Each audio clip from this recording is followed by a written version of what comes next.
So what is epistemic knowledge? Well, I fortunately had a chance to ask some teachers at Worthgate School, and here's what they said.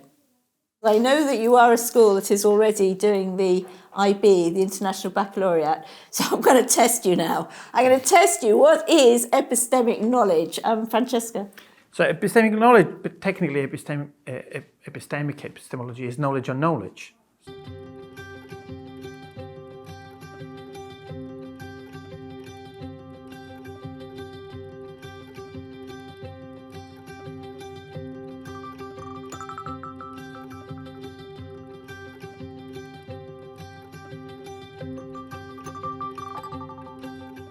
We find from our research that many students, they don't even know what a discipline is. Even the term itself, I see you nodding, so even the term itself is unfamiliar. So one of the things that we've discovered is useful for students is just introducing them to disciplines and calling them disciplines. Lots of the students that we work with in schools think that there are subjects, but they've never gone that next step to think about disciplines. And I'm interested in how we learn, and thinking outside of the box. So across all disciplines, and just stopping to take a moment to think, how did I know that? Yeah, it got me thinking about that, and how perhaps my role as a librarian is to get them to consider beyond just one discipline. So what we're going to do now is I'm going to ask you to choose out of here. So something out of here. One card. You've got one card. Okay, one for you. Now I'm going to guess that you're very unlikely to get your favourite disciplines because you all told me your favourite disciplines at the beginning, but we'll see how we go. Okay, now what I want you to do now is I'm going to give you a new question. Okay, so we're all going to start again. We're going to start with a new question. I want to know why we can see in colour. So why can we see in colour? And what I want you to do now is you're in a library.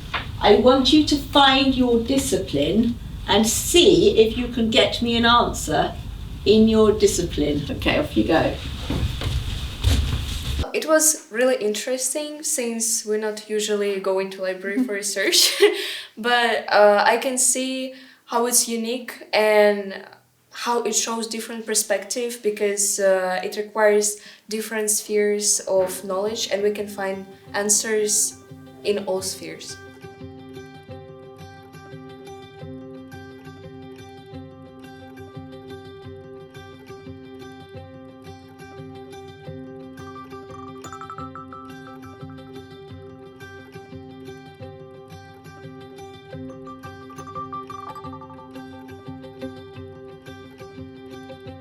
I've seen the idea bandied around about doing some sort of epistemic question on COVID. I think from a science perspective, there's huge things that we could do that link firstly to the curriculum that we teach in Key Stage 3, but mainly in Key Stage 4, but also looking at how things like the vaccines were developed, how the different vaccines were developed, how and why people took up the vaccine. I suppose my question would be, do you think that we are far enough away from COVID to be able to have that objective discussion with students at the moment? From a historical perspective, I'm not sure if enough time has passed to really have a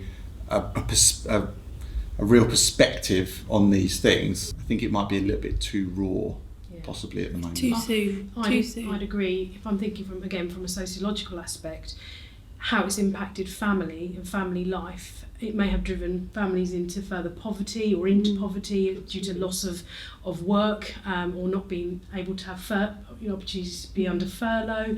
So the impact of driving families under the poverty line is equally something that perhaps might be too close to home at the minute for students.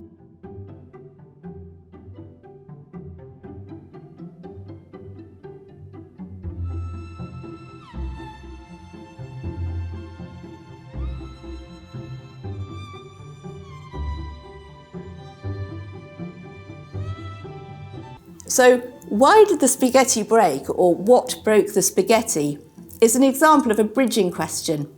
We can think about what broke the spaghetti in terms of the psychology What was the psychology of the different people playing the game? And we can also think about why did the spaghetti break, or what broke the spaghetti, as a physics question.